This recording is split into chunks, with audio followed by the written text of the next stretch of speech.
Юля с детства обожала собак и часто вспоминала овчарку, своих родителей.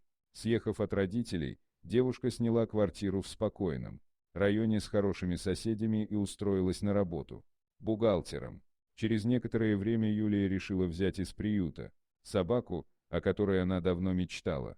Обойдя несколько приютов для животных, девушка, наконец, нашла, как ей казалось, идеальный вариант подрастающего щенка-овчарки, который смотрел на нее умными и немного грустными глазами, будто умоляя забрать его к себе домой. Оставив все сомнения, довольная Юля забрала с собой питомца по кличке Бронкс. Пес быстро освоился в небольшой квартире новой хозяйки и чувствовал себя здесь, как дома. Юля также сильно привязалась к ласковой и игривой собаке.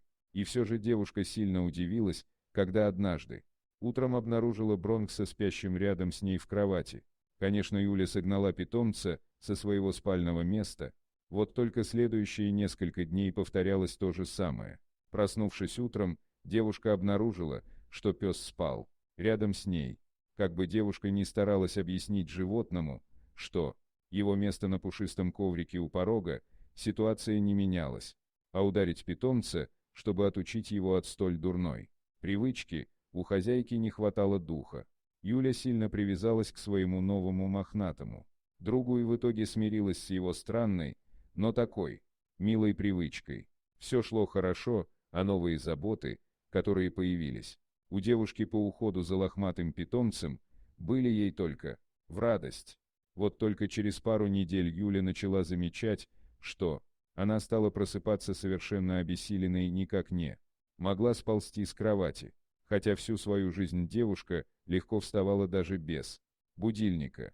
Сначала Юля не обращала на это внимания, решив, что дело в монотонной рутинной работе, которая, честно говоря, не вызывала у нее большого энтузиазма. Но с течением времени самочувствие девушки все ухудшалось, а противная слабость стала ее постоянным спутником. Поэтому Юля решила выделить время и сходить к врачу. Доктор осмотрел девушку, назначил ей несколько анализов. Вот только медицинские исследования ничего особенного не выявили, что позволяло бы поставить определенный диагноз. Расстроенная Юля рассказала врачу о своем питомце, который с недавнего времени взял привычку спать в одной кровати рядом с ней.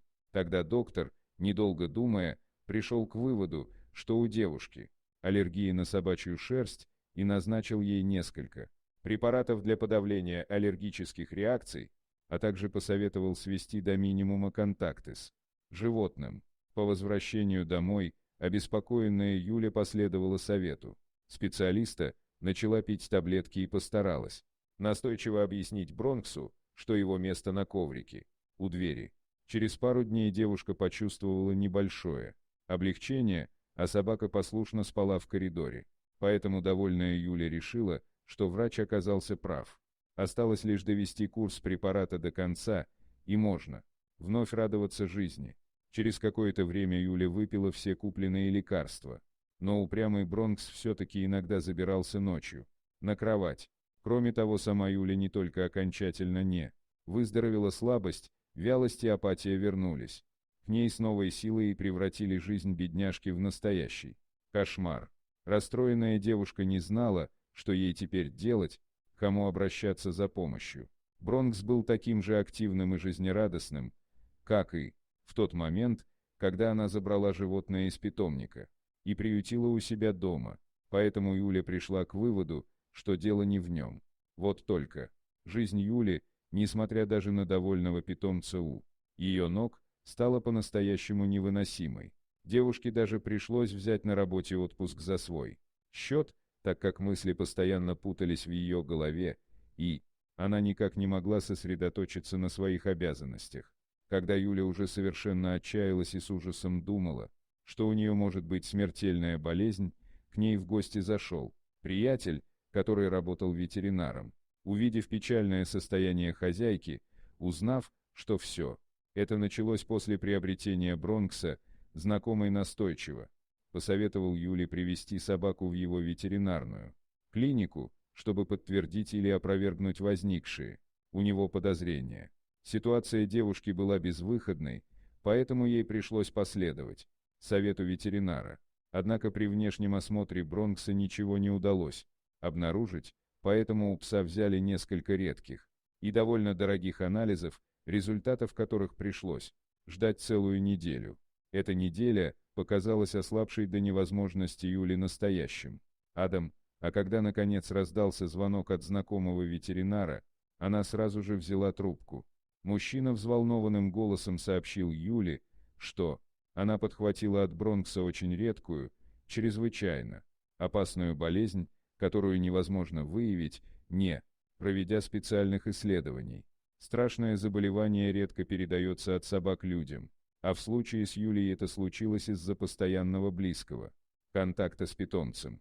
Скорее всего, в тот момент, когда они спали рядом, ветеринар назначил для Юли и ее питомца срочный курс очень мощных антибиотиков, добавив при этом, что если бы девушка протянула еще немного, то все закончилось бы для нее очень печально.